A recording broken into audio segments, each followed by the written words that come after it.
Hello students. आज हम callus induction and organogenesis के बारे में स्टडी करेंगे। कैलस प्रेरण और उस कैलस से किस तरह से ऑर्गेनोजेनेसिस शूट और रूट डेवलप होते हैं, इसकी हम आज स्टडी करेंगे। टिश्यू कल्चर में हम पहले देख चुके हैं कि मेथड्स ऑफ माइक्रो प्रोपेगेशन। उन माइक्रो प्रोपेगेशन के मेथड्स में हमने 4 इम्पॉर्टेंट मेथड्स बताए थे: callus organogenesis, de novo synthesis of adventitious bud, enhanced axillary bud breaking और सोमेटिक एम्ब्रियोजेनेसिस। तो कैलस इंडक्शन आज हम स्टडी करेंगे। कैलस क्या है? Callus is a mass of unorganized and undifferentiated cells. यह असंगठित और अविभेदित कोशिकाओं का समूह है। नेचर में कैलस वुंडिंग बाय इंसेक्ट और माइक्रो ऑर्गेनिज्म और as a result of stress under natural environment. Nature में भी कैलस फॉर्मेशन होता है, वो वुंडिंग से, इंसेक्ट्स और माइक्रो ऑर्गेनिज्म से, और या स्ट्रेस, एनवायरनमेंट के स्ट्रेस के हिसाब से भी डेवलप होता है। Callus can be initiated in vitro by placing a small piece of whole plant onto a growth supporting medium under sterile condition। अगर हमको इन विट्रो में ग्लास वेसल में कैलस बनाना है तो स्टेराइल कंडीशन मस्ट है, क्योंकि बिना उसके हम न्यूट्रिएंट मीडियम्स का काफ़ी लॉस होता है।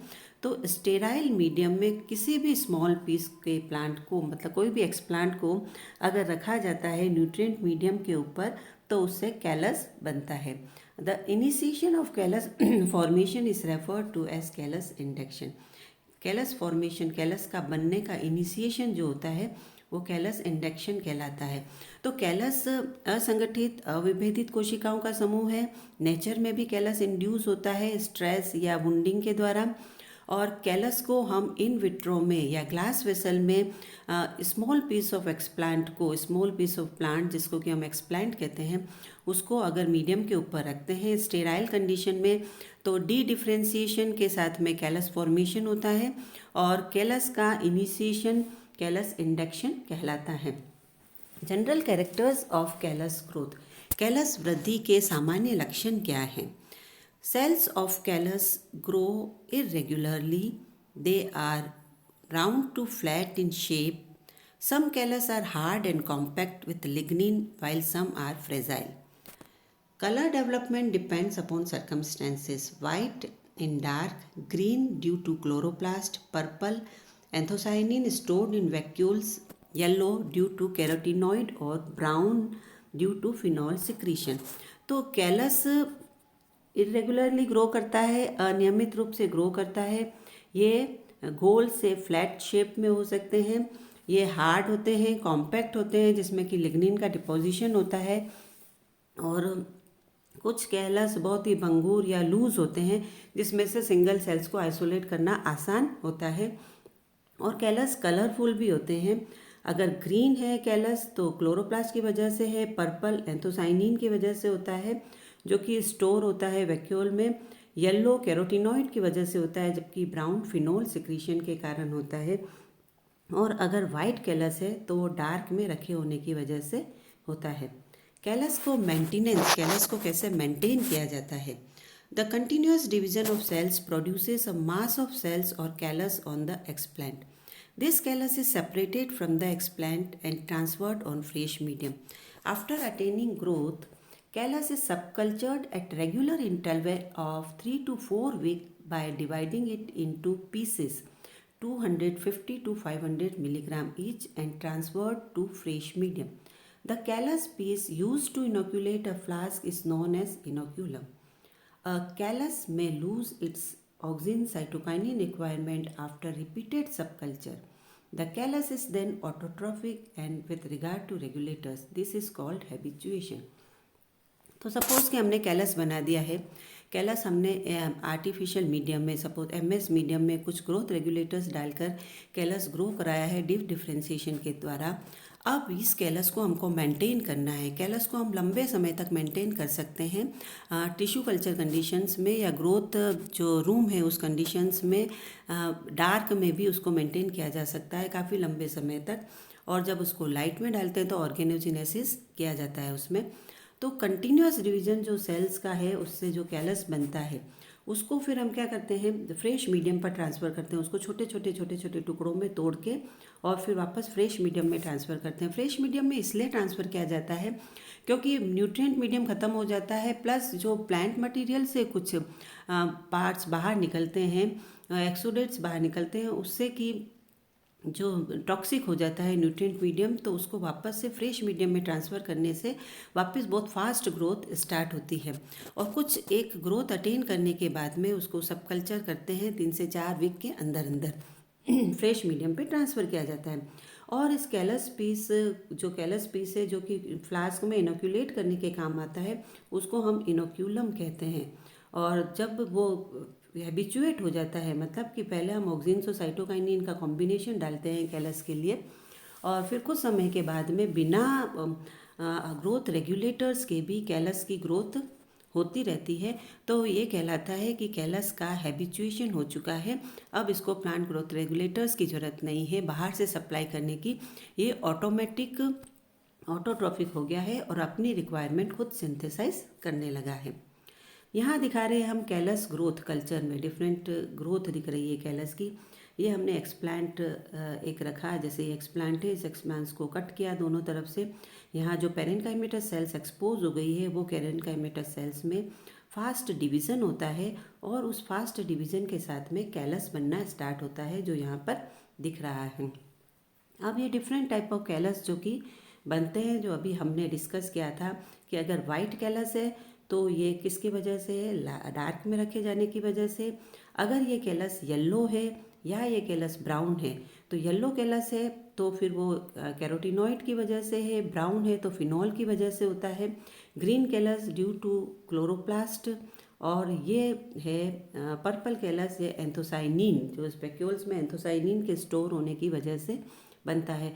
तो ये डिफरेंट टाइप्स ऑफ कैलस है, वाइट, येलो या ब्राउन, ग्रीन और पर्पल कैलस है, जो अलग अलग मटेरियल्स के सेकेंडरी मेटाबोलाइट्स के एक्यूमुलेट होने से बनते हैं।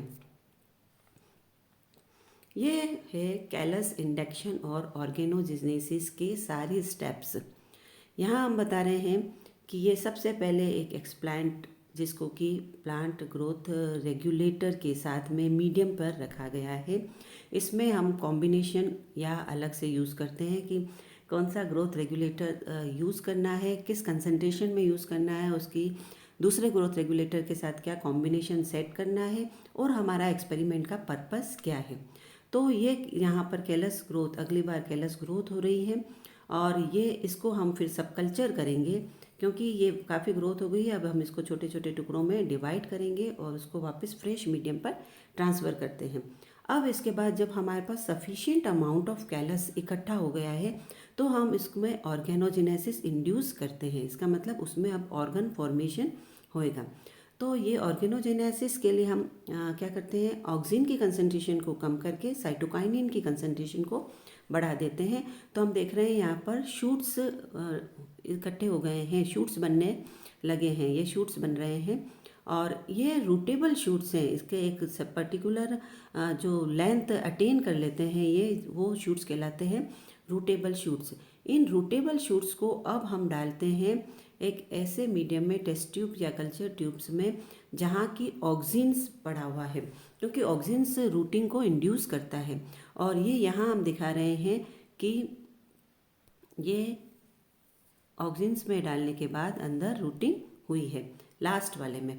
तो ये पूरा का पूरा एक प्रोटोकॉल है कैलस इंडक्शन और ऑर्गेनोजेनेसिस, कैलस प्रेरण और उसके साथ अंग जनन का, कि कैलस उससे पहले एक्सप्लांट है, उससे कैलस की ग्रोथ है, फिर वो बढ़ जाता है, वॉल्यूम इंक्रीज होता है उसका, फिर हम उसको ऑर्गेनोजेनेसिस के लिए ट्रांसफ़र करते हैं, देन रूटेबल शूट्स बनते हैं, फिर रूटिंग मीडियम में डालते हैं और ये रूटिंग के साथ एक प्लांटलेट तैयार हो गया है।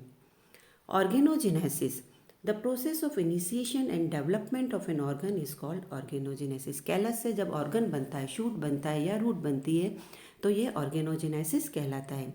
In plant tissue culture, organogenesis means development of adventitious organs और primordia from undifferentiated cell mass in tissue culture by the process of differentiation।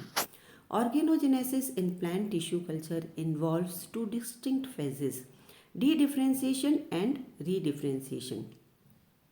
Dedifferentiation begins shortly after the isolation of explant tissues with an acceleration of cell division and a consequent formation of a mass of undifferentiated cells.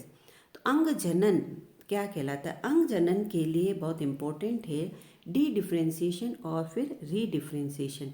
जब callus बनता है तो D differentiation होता है, विभेदन होता है, क्योंकि कैलस के लिए हम जो एक्सप्लांट लेते हैं वो विभेदित कोशिकाओं का एक्सप्लांट होता है. कोई ऑर्गन हमने लिया है, जैसे लीफ लिया है, लीफ का टुकड़ा भी लिया है, तो अब वो डी डिफ्रेंशिएट होगा, वो सारी की सारी पेरेन्काइमेटस सेल्स में कन्वर्ट हो जाएगा. और डी डिफ्रेंशिएशन के बाद में हम उसमें ऑर्गेनोजेनेसिस कराते हैं और वो प्रोसेस कहलाता है रीडिफ्रेंशिएशन. तो विभेदन और पुनर्विभेदन कैलस के ऑर्गेनोजेनेसिस के लिए बहुत इम्पोर्टेंट एस्पेक्ट है. Redifferentiation, also called budding in plant tissue culture, may begin any time after the first callus cell forms. In this process, tissue called organ primordia is differentiated from a single or a group of callus cells. The organ primordia gives rise to small meristem with the cells densely filled with protoplasm and large nuclei. तो simple एक process है. हमने एक explant लिया है, उस explant को, suppose कि ये लीफ है, उस एक्सप्लांट ये डिफ्रेंशिएटेड है. अब इसका डी डिफ्रेंशिएशन होता है, मतलब कि यहाँ पर सिर्फ कैलस फॉर्मेशन होता है, पेरेन्काइमेटस सेल्स का मास बनता है, फिर उसका रीडिफ्रेंशिएशन करते हैं हम और उसमें यहाँ पर शूट फॉर्मेशन होना स्टार्ट होता है और फिर उसके बाद में ऑर्गन के बाद रूटिंग होती है प्लांट में और कंप्लीट प्लांटलेट फॉर्मेशन होता है. तो कैलस एक ऑर्गन है, उसका डी डिफ्रेंशिएशन से कैलस बनना, फिर सब कल्चर करना, फिर रीडिफ्रेंशिएशन और प्लांटलेट फॉर्मेशन, ये सारा प्रोसेस कैलस इंडक्शन और ऑर्गेनोजेनेसिस कहलाता है. Thank you.